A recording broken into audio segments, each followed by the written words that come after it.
চলো আজকে নিয়ে এসেছি তোমাদের জন্য আবার কিছু গুরুত্বপূর্ণ অঙ্ক, যেগুলো আমি তোমাদেরকে একদম হাতে ধরিয়ে শিখিয়ে দেবো।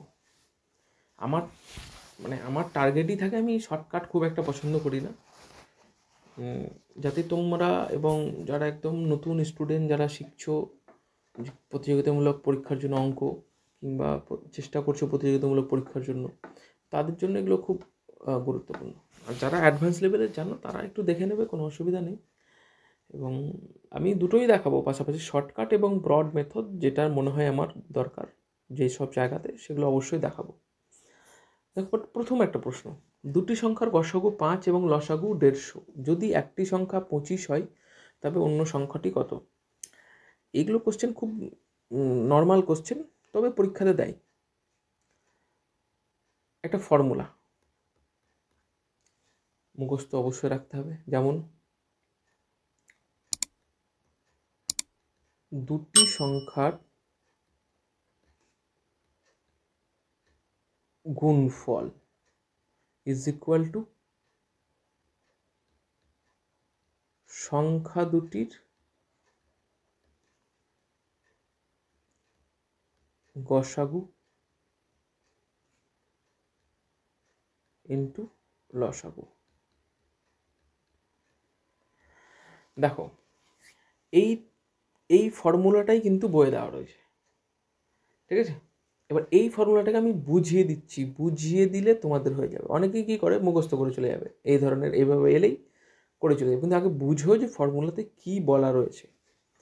বলা রয়েছে দুটি সংখ্যার গুণফল, মানে ধরো দুটি সংখ্যা হচ্ছে এ আর বি, এটার মানে এটা, মানে এ ইন্টু বি হচ্ছে দুটি সংখ্যার গুণফল। সংখ্যা দুটির গসাগু আর লসাগু মানে হচ্ছে কি, HCF, হাইয়েস্ট কমন ফ্যাক্টর, কার? সংখ্যা দুটির এ আর বি, এই দুটির গসাগু মাল্টিপ্লাই বাই LCM, ঠিক আছে? LCM হচ্ছে লসাগু, লিস্ট কমন মাল্টিপল, কার? এ আর বি। এই দুটি সংখ্যার লসাগু, ধরো দেখো বলছে দুটি সংখ্যার গসাগু 5, তাহলে এই দেখো, এই যে দুটো সংখ্যা এর গসাগু হচ্ছে 5, আমি এখানে 5 লিখলাম, মাল্টিপ্লাই লসাগু 150, এ দেখো লসাগু 150, এই 150 আর 5 কার? এই দুটি সংখ্যার। এই দুটি সংখ্যার মধ্যে একটা সংখ্যা বলছে 25, তাহলে এ ধরছি আমি 25 ইন্টু অন্য সংখ্যাটি কত, মানে আমাকে বি বের করতে হবে। তাহলে আমি এখানে পেয়ে গেলাম এ হচ্ছে 25, এখানে এ 25, তাহলে আমাকে বি বের করতে হবে। তাহলে আমি এইটা পেলাম, আমাকে কি করবো এবার? তাহলে দেখো, বি ইজ ইকুয়াল টু কী হবে, 5 ইন্টু 150 বাই 25টা নিচে চলে যাবে, 5 5 25, 30। তাহলে বি কত পেলাম? বি পেলাম আমরা 30। তাহলে দেখো, একটা জিনিস আমি বলে দিই, বি 30 পেলাম, সঠিক উত্তর কত? Option A 30। তাহলে বি যদি 30 হয় আর এ যদি 25 হয়, তোমরা কিন্তু এই 30 আর 25-এর LCM দেখে নিবে 150 হচ্ছে কিনা, ব্যাক ক্যালকুলেশন করে, এটা দেখাবো না। আর HCF তোমরা দেখে নিবে 5 আসছে কিনা। যদি চলে আসে তাহলে বুঝতে পেরে যাবে HCF আর LCM এখানে কিভাবে হচ্ছে। এটা তোমাদের বাড়ির কাজ। নেক্সট, আচ্ছা, পিতার বয়স পুত্রের বয়সের 3 গুণ, 15 বছর পর পিতা পুত্রের দ্বিগুণ হয়, বর্তমান পিতা পুত্রের বয়সের যোগফল কত? বলছে পিতার বয়স পুত্র। আচ্ছা দেখো, বুঝতে পেরেছি, প্রশ্নটা তোমরা ভালো করে দেখে নাও। এটা আমি একটা নর্মাল মেথডে দেখাচ্ছি, তারপরে অ্যাডভান্স একটা মেথডে দেখাবো।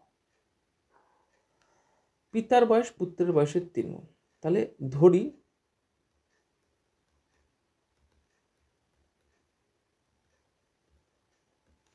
পিতার বয়স কত?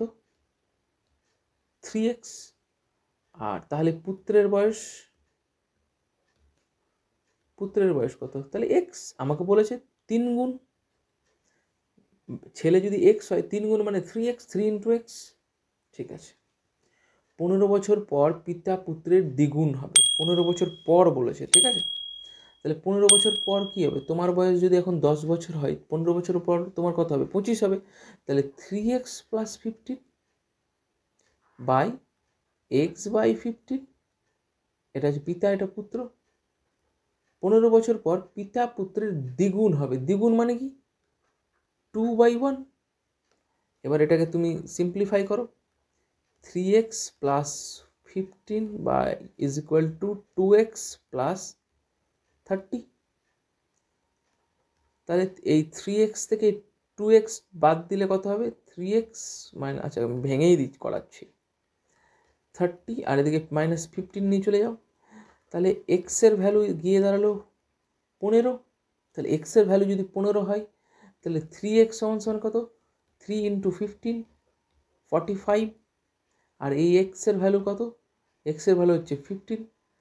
তোমাকে কি বলেছে, বর্তমান পিতা ও পুত্রের বয়সের যোগফল কত। তাহলে ধরি পিতার বয়স, তাহলে এখানে কি ধরেছিলাম, পিতার বয়স, আচ্ছা এখানে বর্তমান বয়স ধরেছিলাম, ঠিক আছে। তাহলে ধরি পিতার বর্তমান বয়স আর পুত্রের বর্তমান বয়স 45 আর 15।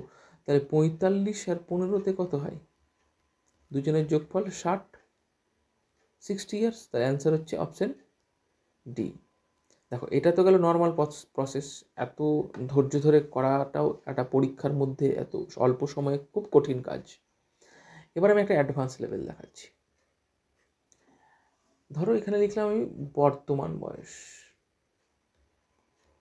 কি লিখলাম, বর্তমান বয়স কার, পিতা, আর এটা কার, পুত্র। Very good. কি বলেছে, পিতার বয়স পুত্রের বয়সের 3 গুণ। 3 গুণ বলতে 3:1। এই যে দেখো 3x:x, মানে এখানে 3:1 করে দিলাম। 15 বছর পর মানে +15, 15 বছর, এই যে +15 করেছিলাম। 15 বছর পর পিতা পুত্রের দ্বিগুণ হবে, কি হবে, 2:1 হবে। খুব ভালো প্রশ্ন। আমি এখান থেকে বুঝতে পারছি যে 3 15 45, 15 15 60 হচ্ছে অ্যান্সার, কিন্তু আমি এইভাবে করব না, আগে রেশিওকে ব্যালেন্স করতে হয়। রেশিও ব্যালেন্স করাটাও কিন্তু খুব একটা আর্টের কাজ এবং বুদ্ধিমানের কাজ। যারা জানো না তারা দেখে নাও রেশিও ব্যালেন্স কী করা হয়। দেখো 1 আর 1 এর ডিফারেন্স 0, আর 3 থেকে 2 এর ডিফারেন্স হচ্ছে 1। তাহলে রেশিও কিন্তু ব্যালেন্সে নেই। আগে তোমাকে রেশিও ব্যালেন্স করা শিখতে হবে। কী করে ব্যালেন্স করা শিখবো, দেখো 3 থেকে 1-এর গ্যাপ হচ্ছে 2, আর 2 থেকে 1-এর গ্যাপ হচ্ছে 1। তাহলে এই 1 দিয়ে উপরের এই সংখ্যা দুটোকে গুণ করব। এখানে তুমি দাগ দিয়ে দাও, তাহলে কত হচ্ছে 3:1। 3 একে 3, 1 একে 1। আর এই যে 2, এই 2 দিয়ে নিচেরটাকে গুণ করে এখানে বসাবো, 2 2 4, 2 একে 2। ক্লিয়ার হলো এটা প্রত্যেকের। এইবার এইটার সঙ্গে আমার কোনো সম্পর্ক আর নেই, এটা পুরাতন রেশিও, দরকার নেই। এবার আমি নতুন রেশিওতে দেখব রেশিও ব্যালেন্সে আছে কিনা। দেখো 1 আর 2 এর গ্যাপ কত, 1। 3 আর 4 এর গ্যাপ কত, 1। তাহলে রেশিও ব্যালেন্সে আছে। তাহলে পিতার বর্তমান বয়স 3 আর পুত্রের হচ্ছে 1 ইউনিট। আর 15 বছর পর কত হবে, 4 ইউনিট আর 2 ইউনিট। এবার এই যে গ্যাপ, এই ইউনিট গ্যাপ কত, 1। তাহলে 1 ইউনিট = কত, 3টা 4 হলো কখন, 15 বছর পর। 1টা 2 হলো কখন, 15 বছর পর। তাহলে 1 ইউনিট = 15। এবার আমরা কি জানি 3:1 কি বর্তমান বয়স, আর এটা তো 15 বছর পর হলো 4:2। তাহলে 1 ইউনিট যদি 15 হয়, তাহলে 3 ইউনিট কত, আচ্ছা এখানে করছি না, এখানে করছি। তাহলে 3 ইউনিট কত, 3 15 45, আর 1 ইউনিট 15। তাহলে 45 আর 15তে 60, অ্যান্সার 60। দুভাবে দেখিয়ে দিলাম। নেক্সট, আচ্ছা 3 নম্বর অঙ্ক বলেছে 6 7 8 9 এবং 10 দ্বারা বিভাজ্য 6 অঙ্কের বৃহত্তম সংখ্যার ভাগশেষ যথাক্রমে 4 5 6 7 8 অবশেষ থাকে। ওকে, 6 অঙ্কের বৃহত্তম সংখ্যা কত, 6টা নয়, ঠিক বললাম, রেখে দাও। দেখো এই অঙ্কটা কিছু তো ব্যাপার আছে। 6 7 8 9 10 দ্বারা যদি আমি একে ভাগ করি, যদি 6 দিয়ে ভাগ করি, তাহলে ভাগশেষ বলছে 4 থাকবে। যদি 7 দিয়ে করি তাহলে বলছে 5 থাকবে। তাহলে তো পরীক্ষার খাতাতে আমি করব না, বারবার 6, 7, 8, 9 দিয়ে করবো না। তাহলে কি করব? তাহলে ফার্স্ট তোমাদের কাজ যেটা হচ্ছে এমন একটা সংখ্যা নির্ধারণ করা যার দ্বারা এইটাকে ভাগ করা যায় একবারে। তাহলে 6, 7, 8, 9, 10-এর তুমি এলসিএম করে দাও। 6, 7, 8, 9, 10-এর এলসিএম করো। এলসিএম করলে আমার যেহেতু করা আছে আমি এখানে আর করছি না, 2520 বেরোবে। কি বেরোবে? এলসিএম। তাহলে 2520কে যদি আমি একে ভাগ করি, তার মানে 6, 7, 8, 9, 10 দ্বারাও এ কিন্তু ভাগ যাবে। এটা মাথায় রাখবে। দেখো ভাগ করছি আমি, 3 0 0, 3 2 6, 3 5 5 থাকলে 1, 7 5 6 0 9 3 4 2। ওকে, 9 2 18। আচ্ছা, আবার 9 একটা নামালাম, 9 9 9 9 0 0, 9 2 18 8 থাকলে 1, 5 9 45 40 6 তাহলে 4 22। 9 থেকে 8 বাদ দিলে আর 1, 13 থেকে 6 10 থেকে 4 7, হাতে থাকলো 1 3 1। আবার আরেকটা 9 আছে না? হ্যাঁ, আরেকটা, ওর বাবা আরেকটা 9 আছে। চলো 6। মনে আছে এই অঙ্কটা আমার, 2520টাও মনে ছিল, এটাও মনে ছিল, অনেকবার অঙ্কটা করেছি। 6 0 7 2, হাতে থাকলো 1, 5 6 3 0, 6 0 0 7 2, হাতে থাকলো 1, 5 31-এর 1, হাতে থাকলো 3, 6 2 15। ওকে, দেখি ঠিক আছে কিনা। 9 থেকে 2 বাদ দিলে 7, 1 থেকে 1 বাদ দিলে 0, 2079। দেখো এই যে 6 অঙ্কের বৃহত্তম সংখ্যা যে রয়েছে, এটা থেকে যদি আমি 2079 বাদ দিয়ে দিই তাহলে কিন্তু 2520 ভাগ কেটে যাবে, কারণ এটা অবশিষ্ট ভাগশেষ পড়ে রয়েছে। তাহলে এটা এখান থেকে আগে বাদ দাও, 2079। 9 থেকে 9 বাদ গেলে 0, 9 থেকে 7 বাদ গেলে 2, 9 নেমে গেল, 9 থেকে 2 বাদ গেলে 7, আবার 9, 99,7920। দেখো এখানে 99,7920 কিন্তু নেই, এখানে 99,7918 আছে। অ্যান্সার এটা হবে, বুঝতে পারছি, কিন্তু কেন? দেখো 6 থেকে বলছে 4 বাদ গেলে দেখো 2, 7 থেকে 5 বাদ গেলে 2, এখানে দেখো 8 আছে, 8 রয়েছে, এখানে দেখো রয়েছে 6। তাহলে এই 8 থেকে 6 বাদ গেলেও 2, তারপরে 9 থেকে 7 বাদ গেলেও 2, আর 10 থেকে 8 বাদ গেলেও 2। প্রত্যেক ক্ষেত্রে দেখো 2 কিন্তু একটা কমন ফ্যাক্টর হয়ে দাঁড়াচ্ছে, যেটা আমাকে বাদ দিতে হবে। কিছু করার দরকার নেই, এখান থেকেও তুমি 2 বাদ দিয়ে দাও। তাহলে অ্যান্সার হচ্ছে 997918 অ্যান্সার। ঠিক আছে, তুমি যদি এইটাকে 6 দ্বারা ভাগ করো, ঠিক আছে, তাহলে দেখবে 4 পাবে, অভাগশেষ। 7 দিয়ে ভাগ করো এই 6 অঙ্কের বৃহত্তম সংখ্যাকে, দেখবে 5 পাবে, ভাগশেষ। ঠিক আছে, নেক্সট প্রশ্ন আমি দেখছি কি আছে। প্রতি কিলোগ্রাম চিনির বর্তমান মূল্য 20 টাকা, পূর্বে ওই মূল্য ছিল 25 টাকা। পরিবারের খরচ একই রেখে চিনির ব্যবহার কত শতাংশ বৃদ্ধি পাবে? ওকে, বর্তমান মূল্য মানে হচ্ছে প্রেজেন্ট প্রাইস। বর্তমান মূল্য মানে এখন তুমি বাজারে গেছো, তোমার কাছে 20 টাকা আছে, না সরি, তোমার বাজারে গেছো চিনি কিনতে, চিনি তো, হ্যাঁ চিনি, আর পূর্বের দাম, পূর্বের মূল্য। তুমি জানতে যে চিনির দাম 25 টাকা কিলো, কিন্তু এখন সেটা 5 টাকা কমে গেছে। কত কমেছে? 5 টাকা কমে গেছে। 25 থেকে 5 কমেছে, কিন্তু 20 থেকে 5 বাড়েনি। পূর্বে মূল্য ছিল 25, এখন হয়ে গেছে 20। মাথায় রাখবে কিন্তু তাহলে 25 থেকে কত কমেছে? 5 কমেছে। ওকে ওকে।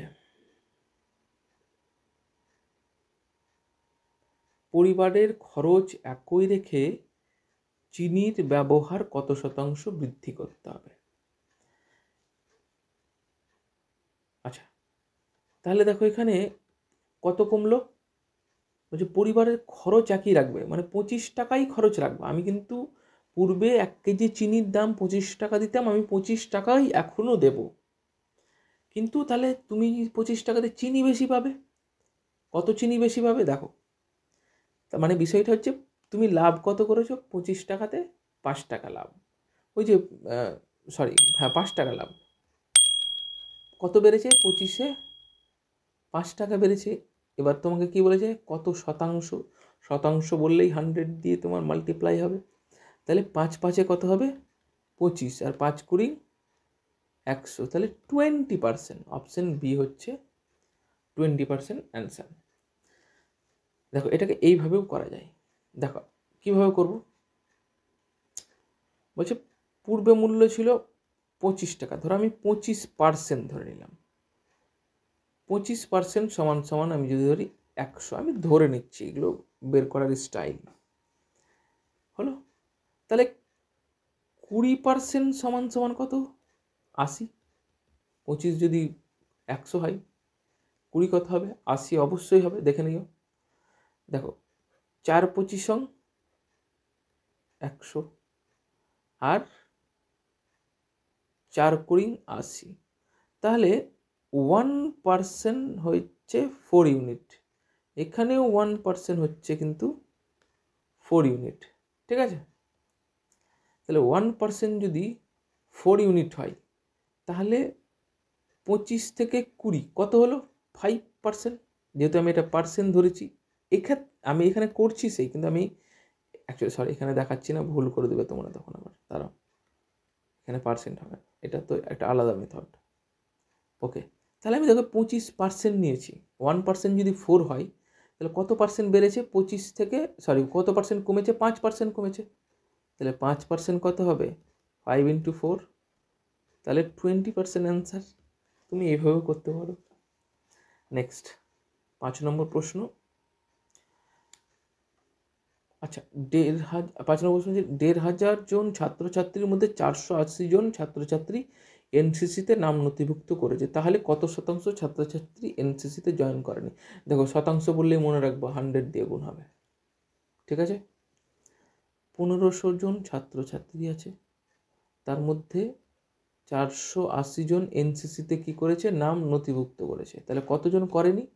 বাদ দিয়ে দাও, 10 শূন্য, 10 টাকার ভিতরে 2 হাতে গেলো 1, 4 টাকা 5 শূন্য, 1020 জন নট জয়েন। আচ্ছা, কত শতাংশ ছাত্রছাত্রী জয়েন করেনি? তাহলে আমি কি জানি? জয়েন করেনি মানে 100%, শতাংশ বলেছে। কতজন করেনি? 1020। কত জনের মধ্যে করেনি? ভেরি গুড, 1500 জনের মধ্যে করেনি, ঠিক আছে? এবার করে দাও, কেটে কাটাকুটি করে দাও, কি হবে? 5 2 10, 30, 15, 3 5, 5 2 10, 0 4 5 20, 3 3 6, 3 6 18, 3 আর 24, কত পার্সেন্ট পেলে? 68% পেলে। অ্যান্সার হচ্ছে অপশান বি। দেখো আচ্ছা, এর আগের অ্যান্সারটা কি দেখিয়ে দিয়েছি? কত পার্সেন্ট? 20%, ঠিক আছে। দেখো 68%। ধরো আমি এবার এটাকে অন্যভাবে তোমাদেরকে যদি দেখাই, আচ্ছা এখানে দেখাচ্ছি না, এখানে দেখাচ্ছি অন্যভাবে। ধরো তোমার কাছে 1500 টাকা আছে, 1500 টাকার মধ্যে তুমি 480 টাকা খরচ করে ফেললে, তোমার কাছে থাকলো কত? 1020 টাকা। শতাংশের নিরিখে কত? তাহলে শতাংশের নিরিখে যদি বলা হয় 1500 টাকাতে, ঠিক আছে, 1500 টাকার মধ্যে তুমি কিন্তু 480 টাকা খরচ করেছো, তোমার কাছে 1020 থাকলো, তাহলে শতাংশের নিরিখে যদি হয় তাহলে কিন্তু এই যে সেম 1020/1500 ইন্টু 100। ঠিক আছে, এবার দেখো আমি বলি প্রফিট পার্সেন্টের একটা ফর্মুলা আছে, প্রফিট বাই সিপি ইন্টু 100। 1500 টাকার মালে তুমি 1020 টাকা লাভ করেছো, বুঝতে পেরেছো তো? তাহলে কী হবে, প্রফিট পার্সেন্ট কী করে বের করবো? প্রফিট কত করেছো? 1020। কত টাকাতে? 1500 টাকাতে। ইন্টু 100 করো, দেখবে 68% আসছে। তাহলে এগুলো হচ্ছে লজিক, যেভাবে খুশি তুমি সেভাবে অঙ্ক করো, আমি দেখিয়ে দিলাম। সঙ্গে থেকে অবশ্যই সবাই প্রত্যেকে বিভিন্ন প্রতিযোগিতামূলক পরীক্ষার জন্য math, reasoning, GS, GK, current affairs, তারপরে তোমার ইংলিশ, সম্পূর্ণ কিছু আমি কিন্তু আমার এই লাস্ট বেঞ্চার্স ইউটিউব চ্যানেলে দিতে থাকবো। ঠিক আছে, যখনই সময় পাবো এবং রিসার্চ করে সে সমস্ত জিনিসগুলো কালেক্ট করতে পারবো, সেই সময়টা আমাকে দিও। আমি ঠিক আমার গ্রুপে প্রতিদিন দিতে থাকবো, যেগুলো তোমাদের আসন্ন ফুড, WBCS, ক্লার্কশিপ প্রত্যেকটা পরীক্ষাতে গুরুত্বপূর্ণ ভূমিকা পালন করবে, দেখে নিও। আর এই সমস্ত কোশ্চেনই ঘুরিয়ে ফিরিয়ে তোমাদের দেবে। তাহলে তোমরা কিন্তু প্র্যাকটিস করতে থাকো এবং প্লে লিস্টে চলে যাবে। সেই প্লে লিস্টে আমি ভাগ করে দিয়েছি ইউটিউবে, দেখে নেবে। বিভিন্ন প্লে লিস্টে বিভিন্ন রকমের ভিডিও দেওয়া রয়েছে। যদি ভালো লেগে থাকে অবশ্যই যারা নতুন আছো সাবস্ক্রাইবটা করে নেবে, লাইক দিয়ে দেবে। কোনো প্রশ্ন যদি থাকে অবশ্যই আমাকে কমেন্টে করবে, আমি সেটাকে করার চেষ্টা করব। ঠিক আছে, থ্যাংক ইউ, জয় হিন্দ, বন্দে মাতরম।